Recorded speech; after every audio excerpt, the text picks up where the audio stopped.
Oula. Salut à tous les amis, c'est Anthony de la salle des compos, j'espère que vous... C'est quoi cette intro de merde? Salut les amis, bienvenue dans ce nouvel épisode de la salle des compos. Aujourd'hui je vous fais une vidéo qui a été maintes fois demandée par des milliards d'entre vous. Ouais bon, j'exagère un petit peu, mais à peine. Hein. C'est donc le Shop Tour 2018, je vais donc vous montrer un petit peu tout mon atelier. Vous montrer comment je l'ai agencé, pourquoi je l'ai agencé comme ça. Évidemment je vais parler un petit peu des machines dont je suis équipé. Mais avant je voulais vous présenter un projet énorme sur lequel je travaille depuis maintenant plusieurs mois. Hop, on va raconter ça, on va se motiver avec un petit café. Voilà.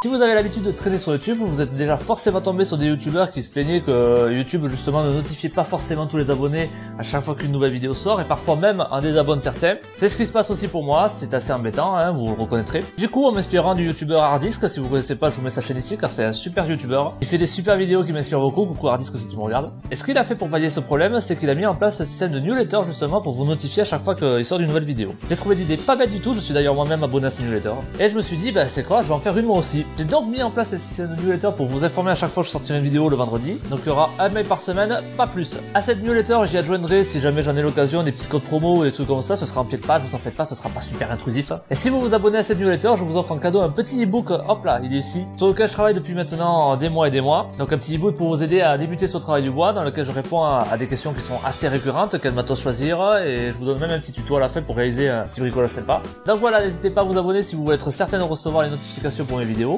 Je mets toujours tout mon cœur à réaliser les vidéos, je serais content que vous puissiez ne pas les louper quoi. Bon alors, on est parti pour ce shop tour. Allez, go. Voilà, alors on se retrouve en mode vlog, là je vais vous amener devant mon atelier.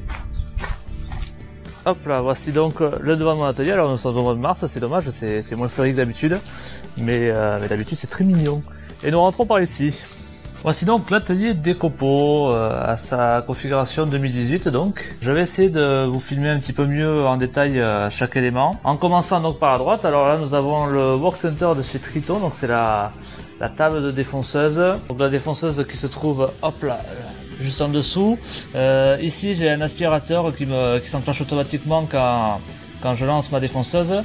Et derrière, au fond, là, j'ai un bac Triton qui me permet de collecter en fait mes copeaux. Donc du coup, j'encrasse pas mon aspirateur. Ça marche super bien, c'est très précis. Franchement, je suis super content du matos. En haut, je range quelques mèches, voilà, dans ces petites boîtes. Ici, là, j'ai ma station de recharge de batterie avec la petite Lara Croft qu'il faut que je termine d'ailleurs ici. Et quelques bacs là, ici, où je range différents gabarits pour mes guitares.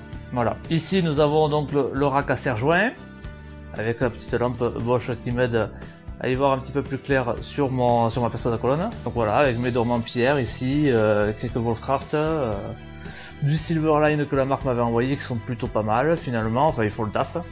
Des serre-joints Wolfcraft encore qui sont cachés derrière.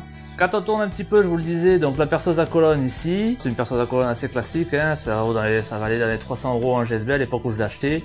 C'est pas mal, ça fait le taf. Peut-être que plus tard j'investirai dans quelque chose d'un petit peu plus précis parce que il m'est arrivé d'avoir un ou deux accidents avec à cause du fait qu'elle ait un petit peu de jeu. C'est pas mal, ça dépanne, mais voilà, à terme il faudra que je trouve quelque chose de mieux. Le petit Watch Your Finger, donc faut se rappeler qu'il faut faire attention à ses doigts. Imprimé en 3D. Et là nous avons donc le plan de travail Wolfcraft, voilà, qui m'avait envoyé, qui est franchement super. Comme vous constatez, je me suis quand même bien installé. Au niveau du panneau, ici j'ai tout ce qui est pince en tout genre, avec quelques clés, les lunettes de sécurité, marteau maillé, les casques anti-bruit, ici quelques loupes, deux serre-joints qui sont accessibles un petit peu plus rapidement, voilà, une paire de ciseaux, les tournevis, les mèches, un petit bac fourre-tout. Ici le tour emmêlé de chez Triton qui est pas mal du tout d'ailleurs. Ici mes bench cookies, voilà, qui me permettent par exemple, comme vous le voyez là, de maintenir mes instruments sans les abîmer éventuellement. Et en plus ça a un pouvoir adhérent, donc du coup pour poncer les pièces de bois par exemple c'est super pratique. Hein. Voilà, ici maître ruban, un petit rabot japonais ici là qui est tout mignon, qui marche pas mal. Voilà, ici après c'est tout ce qui est un petit peu consommable, certaines mèches, les cols, les produits d'entretien pour les guitares. Le PC ici, alors c'est un écran 21/9 LG, c'est pas mal du tout, je me suis fait plaisir un petit peu là.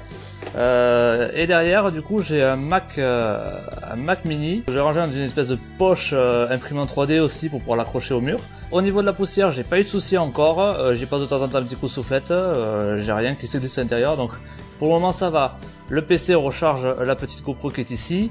Et pour discuter avec les copains sur Discord, le casque, micro-casque sans fil, Logitech G533. Le son n'est pas extraordinaire, mais bon, ça fait le taf, ça me permet de communiquer avec les copains sans les embêter avec la résonance de l'atelier et tout. Voilà, j'ai quand même un son qui est plutôt propre avec ça. C'est un casque que je recommande, qui est pas trop cher. L'écran, donc 21 mm que je disais, qui est monté sur un support articulé, ça me permet de le bouger un petit peu et de garder une certaine accessibilité à la dégauchisseuse qui est ici. J'ai aussi mes batteries qui sont en charge au fond, voilà. C'est mon petit coin électronique. Ici donc, je vous le disais, la dégauchisseuse. Je me suis débrouillé pour qu'elle soit plus ou moins à fleur avec le plan de travail, donc du coup tout le plan de travail est là. Il fait extension si je veux, et si je fais des pièces vraiment longues, j'ai la porte-fenêtre qui est au fond qui me permet voilà d'avoir une longueur pratiquement infinie. Alors vous me direz, la partie raboteuse qui est en dessous, comment j'y accède puisqu'il y a le meuble qui est ici? Et bien en fait, c'est pas compliqué, je m'en sers pas. Je m'en sers pas parce que j'ai la raboteuse de Triton qui est ici maintenant. Et donc du coup, je dégauchis mes pièces ici, je rabote là.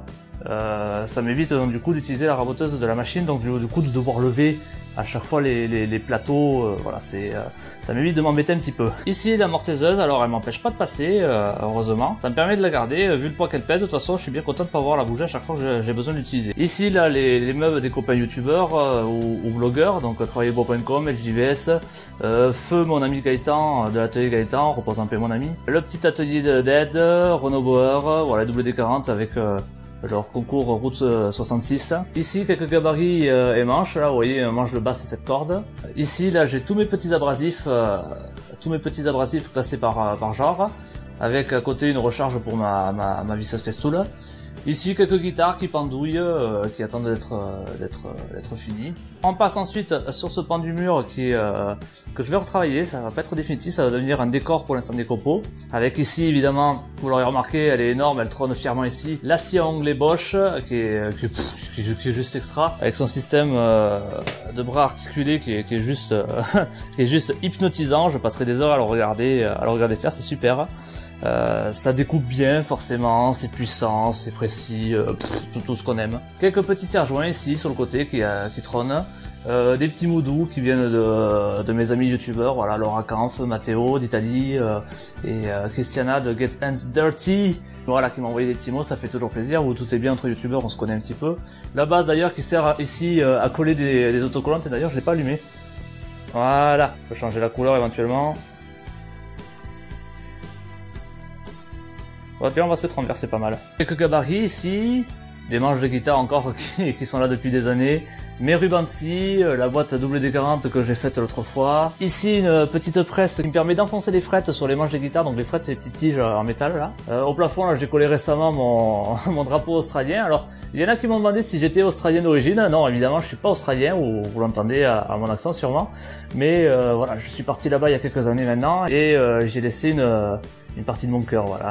Donc c'est le souvenir de là-bas. Un nouveau plan de travail de chez Wolfcraft qui est ici maintenant. J'avais un Magnusson à la place qui a fini là d'ailleurs. Donc merci à Wolfcraft encore pour ça, c'est super. Il a bien trouvé sa place ici. Ici vous l'avez peut-être vu, le module de scie sur table Triton qui est pas mal, qui est là, il attend un petit peu. À l'occasion je peux m'en servir. Ma première scie sur table qui est une vraie merde. Mais je l'ai consacré au rainurage des frettes pour les guitares justement, donc je vais ici une petite lame spéciale en fait pour faire les rainures, pour mettre les frettes là. Donc ça demande une lame bien spécifique. La table est consacrée uniquement à ça. Ici dans ce casier, mon aspirateur à copeaux, voilà, le tuyau hop là arrive par en bas ici, et je le relie manuellement soit à ma scie à ruban, soit ma scie sur table. Ici le fameux bac à chute, donc issu de la toute première vidéo que j'ai réalisée, ça va faire quand même 3 ans cet été. Là une basse en cours, ma scie à ruban que j'ai reçue il y a quelques semaines maintenant, et dont je suis super content d'ailleurs. Hein. C'est un mastodonte qui fait plus de 2 mètres de haut, et franchement je suis vraiment ravi d'avoir investi dans ça quoi. Ici un petit peu plus loin, l'une des dernières ponceuses de chez Triton, donc qui fait à la fois bande et à la fois rouleau, c'est une super machine, franchement je peux plus m'en passer non plus. En dessous, mon aspirateur Bosch professionnel que je trimballe un petit peu partout d'ailleurs. Ici, là, c'est pas très bien rangé, mais bon, là, il y a mon escabeau, la règle pour la scie plongeante et surtout mon stock de bois, voilà, que je stocke ici sur un rack Triton. En passant au milieu de l'atelier, voilà, la scie sur table d'Amato TSI 1600, voilà, qui fait 1600 comme 1600 mm pour la longueur du rail. Super scie sur table, franchement, on me demande souvent des retours après plusieurs mois d'utilisation des D'Amato. Franchement j'en suis ravi, c'est pas des bêtes de précision au niveau des réglages, Mais moi, ça ne m'empêche pas de faire de la lutherie qui demande quand même une certaine précision malgré tout. J'ai mis mon guide pour la toupie en bas là, mais il va falloir que je lui trouve un endroit un petit peu plus approprié. Donc voilà, là c'est pareil, la scie sur table se trouve devant la porte-fenêtre au cas où j'ai des grandes pièces à déligner, je peux toujours sortir par dehors. Sur le côté là, j'ai le meuble que j'ai fabriqué aussi l'autre fois, que j'avais fait en vidéo, qui fait extension à la table. Voilà, j'y range un petit peu de bazar, notamment mes rabots de chez Rally. Et puis dans les tiroirs, après j'ai divers accessoires, les disques à poncer pour la meuleuse, quelques accessoires pour la dégo ou les outils pour entretenir les machines. Là j'ai mon poste à souder, là un multimètre. Au fond là j'ai mes fers de toupie. Et au fond là c'est des mèches pour la mortaise ça. Bon après je vais pas trop vous détailler tout ce que j'ai dans les tiroirs, hein. C'est peut-être pas forcément très pertinent. Il y a beaucoup de visseries et de pièces détachées, notamment pour les guitares. Là ici j'ai mes ciseaux à bois bêlés dans ce tiroir là par exemple. Ici là j'ai des pièces détachées pour les guitares, des micros, des chevalets, encore des micros, mes gabarits pour faire des codes à ronde qui ont été imprimés en 3D. Quelques produits en tout genre, c'est pas forcément, voilà, c'est pas ouf non plus. Ah si, peut-être ici là pour le tour à meuler là j'ai tous les accessoires que m'a envoyé Triton. Alors c'est pas compliqué, je crois qu'ils m'ont tout envoyé, tout ce qui peut servir à affûter, donc il y a rien que je ne puisse pas affûter maintenant. C'est plutôt sympa. Ici dans ce tiroir, l'ampli pour le système audio de l'atelier, pour la chaîne hi-fi, parce que c'est important des fois de bosser en musique, donc j'ai la musique avec Spotify sur l'ordinateur, et j'ai la possibilité de rediriger soit la musique sur un casque ou même sur un casque anti-bruit qui est Bluetooth. Donc je peux avoir la musique sur un casque anti-bruit ou alors je peux avoir ça carrément sur le haut-parleur de l'atelier. Ici là j'ai mon Dremel Motor Saw, donc c'est une scie à chantourner qui a la particularité d'être utilisable à la volée, donc c'est plutôt pas mal. Ici un objectif, un de mes nouveaux objectifs. Le plan de travail qu'il y avait donc au fond avant, là, le Magnusson là, avec du bric-à-brac. Là il y a quelques machines de chez Triton qui sont en bas, une petite festoule ici, d'autres outils, voilà, d'autres outils, papier à poncer, du consommable, voilà. Ici, donc je vous le disais tout à l'heure, ma raboteuse Triton, attendez je vais vous la montrer, ma raboteuse Triton qui se trouve ici, finalement elle gêne pas, elle est pas sur le chemin du chariot avec arrière de ma scie sur table. Ici le Super Joe XXL qui a trouvé sa place aussi, qui est fort pratique, je suis vraiment content de l'avoir. Encore quelques serre-joints qui dorment ici. Devant la raboteuse là, alors je n'ai pas trouvé encore la place, il faudra que je bricole un plan de travail un petit peu spécial pour les ranger. Donc là j'ai quelques outils Bosch. Ici là j'ai ma nouvelle affleureuse sans fil, c'est une affleureuse qu'ils ont sorti au début de l'année là, qui est vraiment bien d'ailleurs. Là j'ai la petite visseuse, celle qu'elle est les embouts interchangeables, donc on peut mettre un mandrin, on peut mettre divers porte-outils, on peut mettre un mandrin en angle et tout, voilà, tout est interchangeable, c'est super machine, j'aime bien. D'ailleurs je l'utilise pratiquement plus souvent comme à 18 volts, parce que la 18 volts c'est une grosse machine, c'est lourd, c'est pas forcément pratique. Ici j'ai la fameuse défonceuse de chez Bosch qui est juste énorme, c'est un monstre. Je vous la montrerai un petit peu plus en détail si vous le voulez dans une prochaine vidéo. Dites-le moi dans les commentaires, n'hésitez pas, c'est pas vrai, j'aime pas trop faire des reviews de matos en général sur ma chaîne parce que voilà, c'est pas le but de la chaîne, mais si vraiment ça vous intéresse de voir un petit peu tout ce que m'ont envoyé Bosch pour voir ce qu'ils font, n'hésitez pas à me le dire, ça m'intéresse de savoir. À côté là, donc là j'ai la ponceuse vibrante Delta carré, voilà, les semelles sont interchangeables, elle est super. La scie sauteuse, en fait elles sont toutes super de toute façon les machines de chez Bosch Pro, hein. Là la scie sauteuse toujours de chez Bosch Pro, et là la caisse de ma visseuse qui est toujours sortie là, elle est, je sais pas si vous l'avez vu tout à l'heure, elle est, hop là, elle est ici posée sur la perceuse à colonne. Voilà pour ce qui est de l'atelier, partie que vous connaissez, mais il y a une deuxième partie que vous ne connaissez pas trop parce que c'est souvent le bazar, elle n'est pas encore aménagée. Je vais m'en occuper au cours de l'année un petit peu là, venez suivez-moi. Cette deuxième partie vous pouvez l'apercevoir en partant d'ici. Voilà, ici j'ai le compresseur indispensable dans un atelier. Voici la deuxième partie, un peu pas trop bien rangée, hein, je vous l'avoue. Je vais vous expliquer vite fait ce que j'ai. Donc ici, pas mal de bazar. Là, c'est la polisseuse qui me permet de polir les vernis des guitares. Quelques plaques de contreplaqué qui traînent ici et là. Donc comme vous voyez, c'est un petit peu un désastre, hein, il faut vraiment que je m'en occupe. Là, j'ai la grue pour vous faire des plans super smooth de la mort qui tue. Le trépied de ma caméra ici.